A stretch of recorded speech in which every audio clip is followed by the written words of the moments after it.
Rencana DKP 3 Banjarmasin untuk melakukan penanaman benih 2 kali setahun di tahun 2025 ini masih belum dapat terlaksana dikarenakan kondisi cuaca wan alam nang kaya pasang surut banyu nang menggenangi lahan pertanian serta Banjarmasin nang merupakan wilayah lahan rawa. Penanaman benih 2 kali setahun pun masih terus diupayakan. Salah satunya lahan pertanian di Banjarmasin dapat dimanfaatkan sebagai pusat produksi benih-benih.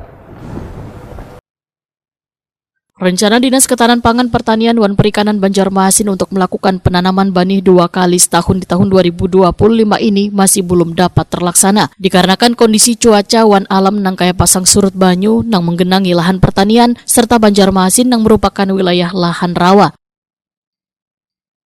Walaupun pada tahun 2024 lalu penanaman 2 kali sempat sukses dilaksanakan di lahan pertanian yang berada di kawasan Banjarmasin Timur, demikian dipadahkan Kepala DKP 3 Banjarmasin Yuliansa Effendi, Wetakoni Prima TV Baisukan Senin 14 Juli 2025.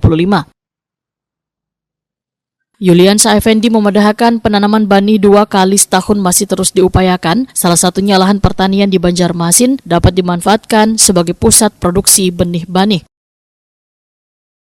Program produksi benih-benih ini memiliki potensi besar karena harga jual varietas siam madu bisa mencapai 2 kali lipat dibandingkan gabah lokal atau baras konsumsi karena kualitasnya nang unggul. Yuliansa Effendi memadahkan program ini tentu menjadi peluang ekonomi nang menjanjikan gasan petani di Banjarmasin. Tanam padi 2 kali itu sebenarnya kan kalau kondisi kota Banjarmasin bagus, terutama pasang surutnya itu bisa terkendali atau sesuai dengan keinginan tumbuhnya padi itu bisa kemungkinan. Tapi kan yang ternyata kan sekarang aja sering naik air tuh kan pasangnya tinggi, sehingga itu yang menjadi kendala khususnya di kota Banjarmasin. Jadi tidak bisa Pak dengan pola yang kemarin? Iya, belum bisa kita mencari formula yang tepat. Tapi ketika musim kemarau dan musim penghujan ini normal, insya Allah kita bisa. Nah gitu. Paling tidak kita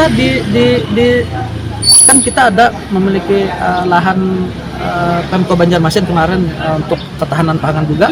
Kan itu sudah kita cobakan untuk 2 kali dan berhasil kemarin. Gitu. Tapi tahun ini kan air lagi-lagi tinggi. Daerah mana kemarin tuh Pak? Wilayah mana Pak? Banjarmasin Timur, iya. Sungai Lulut. Perairan kita kan pasang surut, bukan irigasi teknis. Seandainya kita irigasi teknis 3 kali pun mungkin bisa.